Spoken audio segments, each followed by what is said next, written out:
Okay, hier is ons, episode nummer 2. My naam is Louis Jansen van Rensburg, die skrywer en vervaardiger van Reisigers. En vandag wil ek super prakties gaan en met julle stap vir stap deel hoe ek die storie van Reisigers beplan en gestruktureer het. Maar eerstens wil ek net baie dankie sê vir die van julle wat na episode nummer 1 geluister het. Die terugvoer wat ek gekry het was besonder positief. Wat vir my uitgestaan het is dat daar 'n waardering is vir die, hoe sal ek sê, die transparency en die eerlikheid en opregtigheid van om in diepte die skep van 'n passieprojek soos Reisigers met julle te deel. Maar ek het ook gesê ek gaan radikaal eerlik wees oor alles rondom dit wat ek doen met Reisigers. En dit sluit in hoe ek episode soos hierdie aan mekaar slaan. Ek sal in toekomstige episodes als rondom dit deel, maar sover episode 1 gaan, was ek oor die algemeen baie gelukkig oor die eindproduk. Maar ek kon ook 'n paar dinge hoor na die tyd waaroor ek nie baie happy was nie.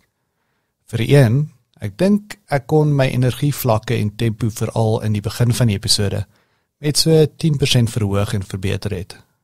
Ek het vir myself ten minste, 'n bietjie stadig uit die blokke gekom gedurende die eerste 5 tot 8 minute. So ek dink nie dit was die beste luisterervaring van die begin nie, of die mees engagingste luisterervaring vanaf die begin nie. Soos julle hopelik hier kan hoor, is daar 'n bietjie van 'n verbetering in die verband. Ek het ook 'n paar rookie opname foute gemaak, waar ek my mond weg van die mikrofoon beweeg het, terwyl ek gepraat het, om na my notas te kyk of so. Dit het beteken ek kon hier en daar hoor, die levels was nie 100% reg gewees nie. Ek is seker meeste van julle sou nie noodwendig hierdie tipe van detail opgetel het nie. Ek weet ek is skuldig aan so 'n bietjie imposter syndroom hierso. Maar weer eens, ek voel hoe meer ek met julle die tipe dinge deel, hoe meer kan julle 'n gevoel kry van die rou waarheid wat ingaan om hierdie tipe van dinge aan te pak. Aan die positiewe kant, in terme van my eie assessering van episode 1 ten minste, was dit 'n baie goeie fondasie om van te bou. Ek dink my voorbereidingsproses, weer eens ek sal meer hieroor deel in die toekoms, was sterk en het nogals gewerk. Die idees wat ek wou oordra, glo ek was duidelik en logies uiteengesit. En verder meer was die topic, met ander woorde episode 1, die plan, die perfekte vertrekpunt en konteks vir wat ek vorentoe met julle gaan deel. So, met dit in gedagte, kom ons praat oor Reisigers se storiekaart. Weereens, vir die van julle wat nog nie na die volle Reisigers-produksie geluister het nie, moedig ek julle aan om hierdie episode te pause en die vollengte luisterfilm te vind by louis.africa/reisigers of op die potgooi-diens waar jy nou luister. Dit sal die heel eerste item op die feed wees. Ek gaan van hier af vorentoe alles van die storie met julle deel. Dis 'n spoiler warning, wat's 'n bederfboodskap. Om na die volledige film te luister met al sy karakterdraaie, dit sal regtig werklik wat ek nou met julle gaan deel, soveel ryker maak. So hier gaan ons, episode nummer 2, die storiekaart. So, die idee van die storie van Reisigers was nie 'n weerligstraal oomblik vir my nie, maar op 'n stadium het wat ek as 'n goue driehoek genoem het, homself onthul. As jy jouself 'n driehoek kan verbeel, linksonder van die driehoek was die eerste scene van wat jy in die film beleef het. Dis die heel eerste ding wat ek in my geestesoog gesien het. 'n Stil somerswind beweeg rustig deur oop vlaktes, droog gras en kleurvolle veldblomme. Ons volg 'n nuut getrapte wandelpad en sien 'n jong man gehurk onder 'n ou wilger. En dan die woorde: 'n kosmiese oerknal. Okay. Dan regsonder, die laaste scene. Op 'n bergpiek, kyk op na die sterre. Finaal word ons gelos om asem te haal, met 'n beeldskone hemelruim, gevul met sterre van alle soorte, en die woorde: ons is alleen, maar tog nie alleen. Yes, ek kry sommer roenervleis om dit weer te sê. Dan die movie se titel, die bopunt van die driehoek, Reisigers. Daar was geen brainstorm van name nie, geen ander alternatiewe name nie. Dit was net Reisigers van die begin. Ek weet nie waar dit vandaan gekom het nie, maar dit het maar net by my opgekom en gestiek. En so het ek 'n shape gehad. 'n naam, 'n eerste scene en 'n laaste scene. Al wat ek nou moes doen was om hierdie goue driehoek in te kleur, van links na regs, die skryf van die eintlike storie. Op hierdie stadium, alhoewel ek baie rowwe storienotas, inspirasies, idees en temas gehad het, het ek in werklikheid geen idee gehad wat die storie tussen scenes 1 en dan die laaste scene sou behels het nie. Ek het wel 'n goeie idee gehad van hoe om 'n struktuur of framework vir myself te skep, om binne-in rond te speel en te werk, en belangrik met dissipline die skryf van die storie aan te pak. Ek het in episode 1 my agtergrond en voltydse beroep as entrepreneurontwikkelingsspesialis met julle gedeel. Weereens hierdie, asook om as 'n buitestander tot die filmindustrie te wees, het vir my vaardighede gegee wat in retrospek vir my ook 'n unieke voordeel gegee het in die skryfproses van reisigers, en in hierdie geval die skryfbeplanningsproses van reisigers. Een ding wat ek weet uit die wêreld van entrepreneurskap, is dat die start-up van 'n besigheid, so exciting soos wat dit kan wees, het ook baie inherente risiko's. En bo aan daai lys van risiko's, glo ek, is die oneindige opsies van wat jy kan doen. Dit klink nogals teenstrydig, doen dit nie. Maar, dit is die tekort aan boundaries en struktuur, wat baie keer beteken dat jy kan besig bly sonder om werklik iets te om te wys om vorentoe te beweeg. Of nog erger, sonder om iets van waarde wat fokus het, te kan skep. Dit is dieselfde met ouerskap, waar ek en Liz in dieselfde seentjie en dogtertjie het. 'n Gesinsstruktuur wat geen boundaries het nie, is ontsettend gevaarlik. Wel, dit is so gevaarlik soos wanneer daai boundaries te veel en te rigied is. Dit is 'n balans. Struktuur met genoeg vryheid binne is die antwoord. Maar dalk meer relevant as 'n metafoor, dink ook aan die wêreld van kuns. 'n Kunstenaar, wanneer hy of sy 'n stuk verf, byvoorbeeld, werk met 'n canvas of 'n stuk lap of 'n muur wat baie spesifieke dimensies het. Boundaries. Wat jy binne daai dimensies kan doen is oneindig, en dis waar die fun gedeelte is. Maar kreatiwiteit kort 'n shape, dit kort rigting. So, in die geval van reisigers, was die rigting wat ek vir die storie geskep het, wat ek noem 'n storiekaart. Dit was nie 'n formule verskryf nie, ver van dit, maar dit is 'n shape, 'n raamwerk, 'n struktuur, waarbinne ek die storie kon skryf. Die reisiger storiekaart het bestaan uit 'n struktuur wat ek 4-4-4 genoem het. 4 acts, 4 story beats per act, en 4 scenes per beat. Laat ek dit weer sê. 4 acts, 4 story beats per act, en 4 scenes per beat. Dus, as julle wiskunde reg is, het die draaiboek uit 4 acts bestaan, 16 story beats en 64 scenes. 4-4-4. Weereens, nie 'n formule nie, maar 'n struktuur waarbinne ek vrylik kon beweeg. Sodoende kon ek vinnig sien wanneer die storie te blou te draak, of waar die momentum skeef geloop het. Dit het beteken dat ek besluite kon neem oor hoe om scenes of character beats te sny of skerper te maak, en nog soveel meer voordele wat help om 'n gefokuste storie te kon skryf, waar ek elke aksie of oomblik 'n doel gegee het en kon gee om die storie vorentoe te beweeg. Ek het die reisiger storiekaart geteken en toe ook die storiekaart op 'n werksbeplanningstool geplaas. Die tool se naam is Trello, wat ek gebruik het vir die van julle wat belangstel. Als om vir my fokus te gee en om my vordering te trek. Ek kon ten alle tye sien, soos ek skryf en edit, hoe dit als mooi in mekaar inpas, soos 'n legkaart, 'n storielegkaart. Ek sit die storiekaart self, die finale ontwerp van dit screenshot van reisigers se Trello-bord, as ook foto's van my rowwe notaboek scribbles, in die episode blogpost en beskrywings onder aan hierdie episode, as julle wil kyk hoe dit als gelyk het. Ek sal dit also op al die socials met julle deel. Ek is seker die visuals sal help.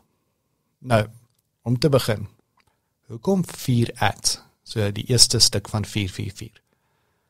'n Tipiese storiestruktuur bestaan uit 3 acts. Act 1, dit sê die storie op, stel jy voor aan die karakters en begin die motivering van die karakters en doelwitte bekend maak. Act nommer 2, tradisioneel, is waar die karakters begin engage met die storie se konflik of doelwit. Dit is typies sukkel hulle hiermee in die begin en dinge werk nie altyd uit soos wat hulle dink nie. En Act 3 is dan die resolusie, die conclusion van wat ook al jou storie is. Dit is nou die final battle, of die groot oomblik. Dit sluit die storie af.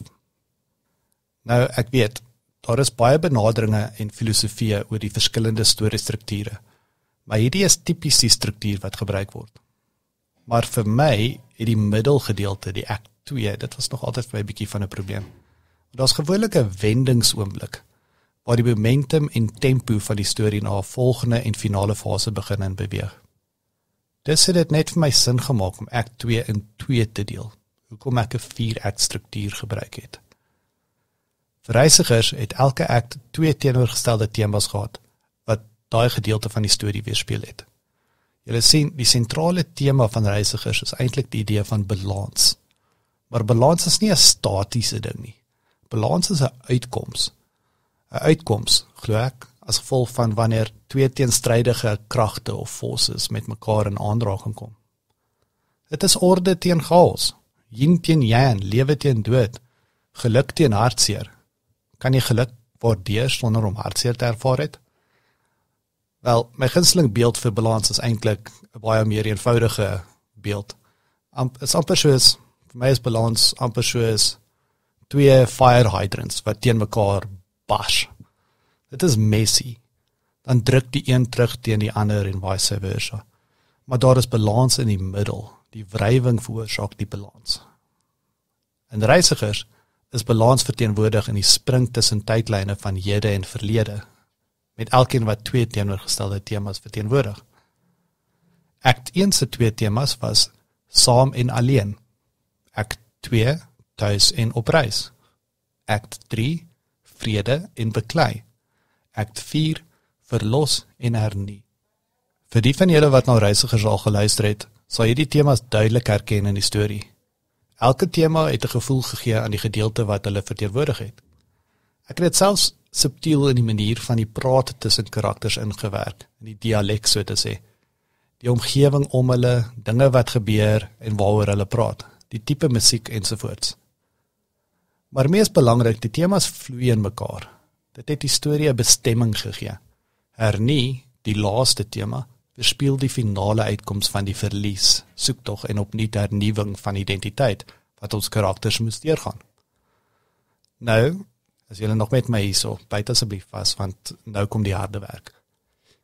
Met 4 acts en temas in plek, volgende moes ek die storie self beplan, die story beats. 4 acts, 4 beats per act. Gaan kyk gerus na die storykaart self wat ek op hierdie episodeblad laai. Vir die volgende gedeelte sal dit nogals handig wees om na die storykaart self te kyk soos ek oor die volgende praat. Maar as julle dit nou nie voor julle het nie, verbeel jou ek het die temas visueel langs mekaar in 'n reguit lyn geplaas. Maar in plaas van 'n horisontale lyn is hulle soos 'n trap wat af en op beweeg, gespasieer om elke tema op 'n tydlyn te sit van verlede en hede. Ek het dit verlede en vandag genoem. Soos julle weet, reisigers die storie beweeg op 'n baie intentional en ritmiese manier tussen die verlede en hede, waarop die einde die 2 mooi by mekaar kom.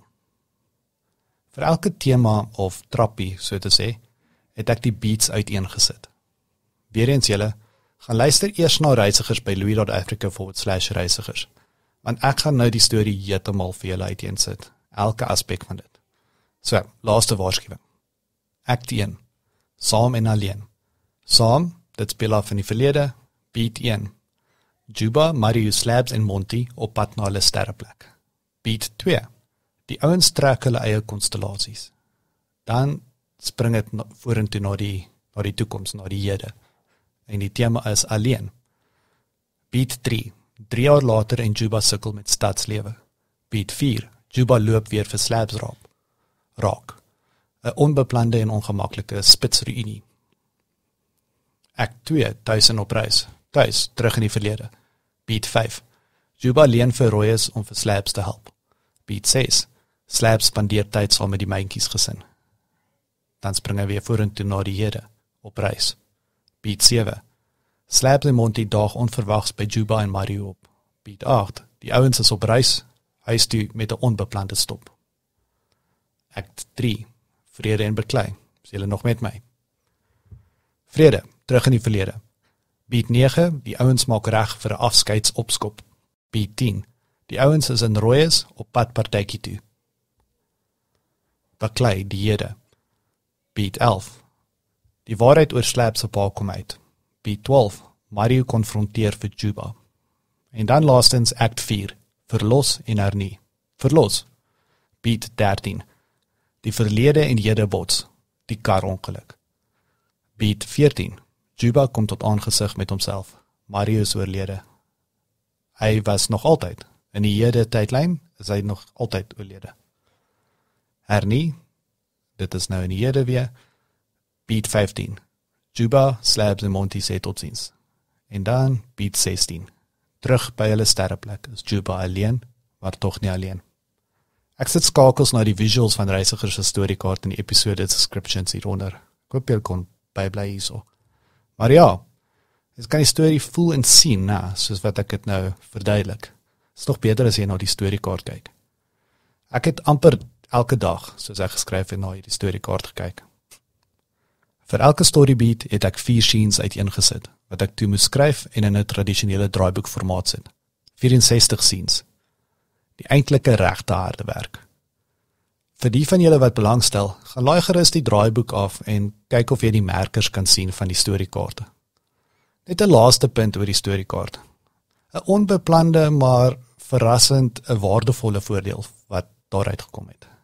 Dit het my gemotiveer. Daar was iets regtig useful vir my om visueel te kon sien hoe die storie scene vir scene by mekaar kom en elke beat voltooi word. Daar was 'n sielkundige kick, endorfine, wat ingeskop het om 'n stuk te kon klaarmaak en af te tik, selfs tydens edits en review. Onthou daai goue driehoek waarna ek in die begin verwys het, om dit in te kleur van links na regs. Dit was onmoontlik om dit nie te voltooi nie, om white space oop te laat. Elke stukkie moes ingekleer word. Die storiekaart was my manier om dit te doen. Ironies genoeg, toe word my storiekaart sommer 'n productivity hack verskryf. Wie sou kon raai? My onkant gevang. Ek dink dit is genoeg vir nou vir episode 2. Ek hoop regtig julle het hierdie praktiese deep dive waardeer. Weereens, asseblief, as dit van toepassing is vir julle, voel vry om die storiekaart templaat of formaat althans, van 444 te steel en te gebruik vir julleself. Maar ook, voel vry om my te kontak as julle eie ervarings wil deel, van die dinge wat julle gebruik het in julle prosesse, om 'n passieprojek of 'n stuk te skryfwerk te beplan. Ek sal regtig wil weet, ek sal dit baie interessant vind. Ons sal dan weer baie binnekort gesels. Tot volgende keer. Totsiens.